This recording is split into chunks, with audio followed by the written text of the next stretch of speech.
marathon du Mont-Saint-Michel, c'est une nouvelle aventure pour toi. Comment c'est venu? Alors ça c'est quelque chose d'assez surprenant, c'est un déclic en début d'année suite à une reprise de la saison en fait depuis septembre où j'ai eu pépin sur pépin, des blessures, des arrêts successifs, donc j'ai rien repris, pas de cross, les courses sur route j'ai pas pu les faire comme je voulais, donc arrêt. Et puis moi qui craignais, en fait je craignais vraiment le marathon, c'est une course que je m'étais dit jamais je ferai quand j'entendais les autres. Et là cette année, pourquoi, comment, déclic au mois de janvier, je me suis dit tiens je vais me lancer sur de la longue distance, peut-être que ça va me remotiver, puis ça va me donner d'autres sensations que ce que j'ai connu sur le cours. Alors moi j'ai fait très longtemps de la piste, donc je vais aller sur 1500, mon meilleur temps j'ai fait 4,39. Sur 10 km 34,27. Sur semi-marathon, j'ai fait 1,19. Et puis là, la discipline que je ne connais pas, c'est le marathon. Donc j'aimerais bien faire objectif, j'aimerais bien faire 3 heures, voire moins de 3 heures. Surtout moins de 3 heures, ça j'aimerais bien.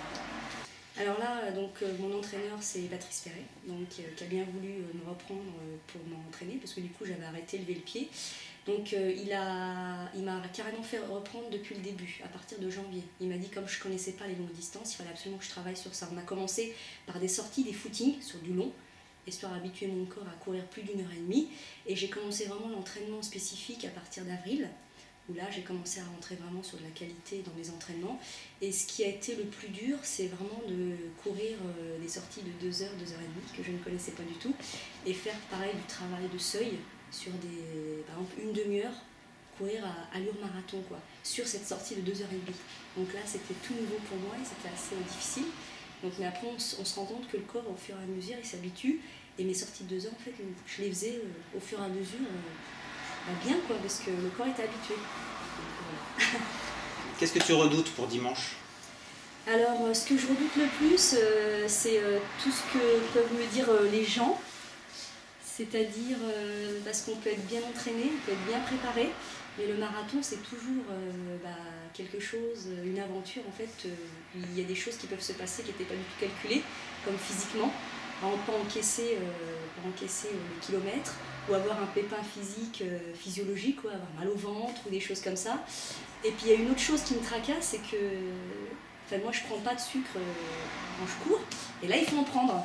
Donc je suis tracassée sur cette petite chose qui est importante dans le marathon. Donc voilà. Par contre ce qui est bien, c'est que j'ai Philippe Martel avec moi, en meneur. Donc là ça me rassure. Je me dis bon bah voilà, j'ai quelqu'un avec moi qui va me guider, puis peut-être me rebooster pendant les moments difficiles, quoi.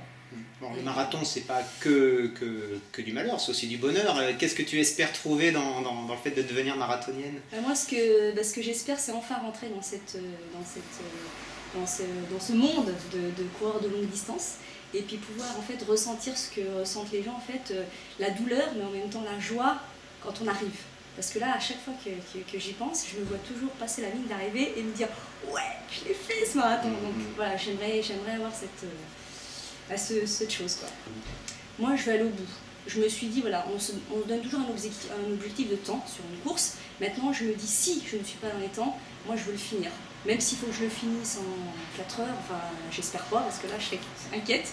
Et bon, vraiment au pire des cas, je me dis j'irai jusqu'au bout. Quitte à marcher sur les derniers kilomètres s'il faut parce que j'ai un problème, mais je voudrais passer cette ligne d'arrivée.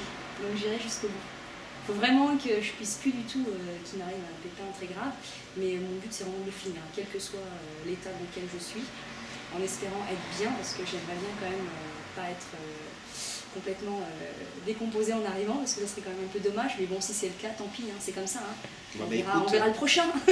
On va dire rendez-vous dimanche sur la ligne d'arrivée, et puis ça sera une autre histoire. Et ben rendez-vous dimanche.